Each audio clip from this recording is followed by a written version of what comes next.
aha m bụ Michael Adesina, abụ m onye na-azụ ahịa, onye na-ede akwụkwọ m co-founder nke azụmahịa dị iche iche.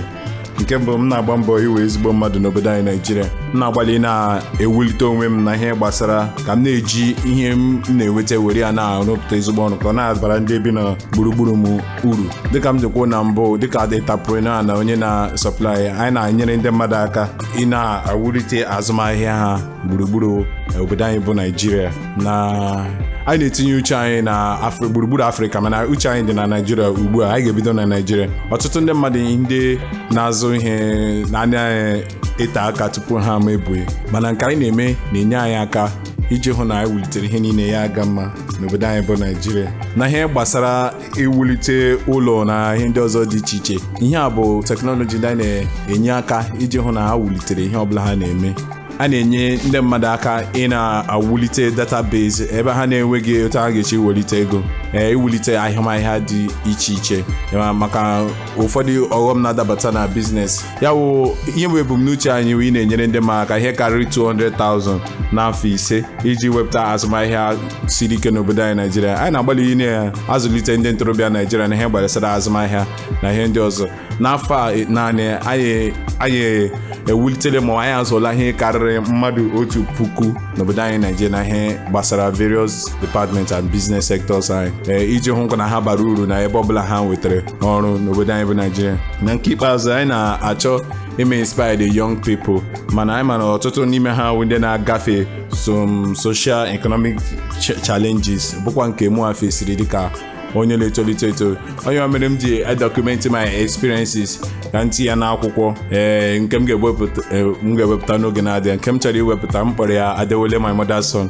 Nke a iji nye aka ime inspire ndị na-etolite etolite ka ha nwee ike mụtakwana ụfọdụ ihe dị iche iche bụ nke ha ga-eji wee too within the space, consumer space, manufacturer space. Ofu iwu na-emetụta iwulite ihe anyị na-eme wụ ibubata ngwaahịa n'obodo anyị Naijiria. Na example, anyị agafeela afọ akpọrọ akpọ na ihe gbasara importation.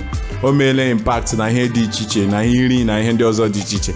Na nke mbụ, ndị anyị na-arụpụta anyị na ha na-eso arụ ọrụ enweghị resources ha ga-eji mee tomato paste for almost 6 months maka importation policy.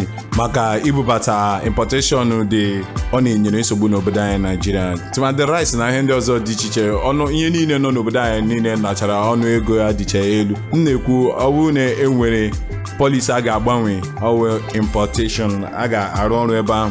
E nwere otu ọ dị ịrụpụta obodo, inweta average Naijiria na ịhụ na ọ dị obi dị ya mma ka iso na ihe a na-eme n'obodo anyị Naijiria. E nwere ihe atọ na-abịa na obi nke m ga-eji ikike m gbaa mbọ n'ime ya. Nke mbụ agụmakwụkwọ, nke abụọ bụ economy, nke atọ wụ nchekwa security. Ibido na education wụ foundation ma bedrock of ihe ọbụla n'obodo anyị Naijiria.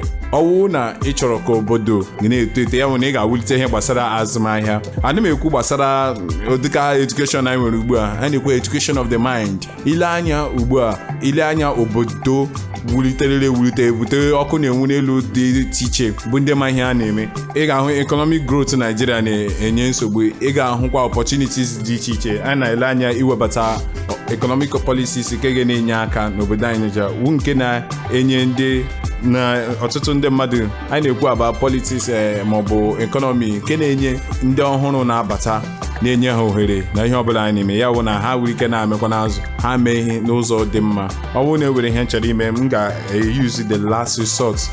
N'aka m, ọ ga-awụ education, economy na security.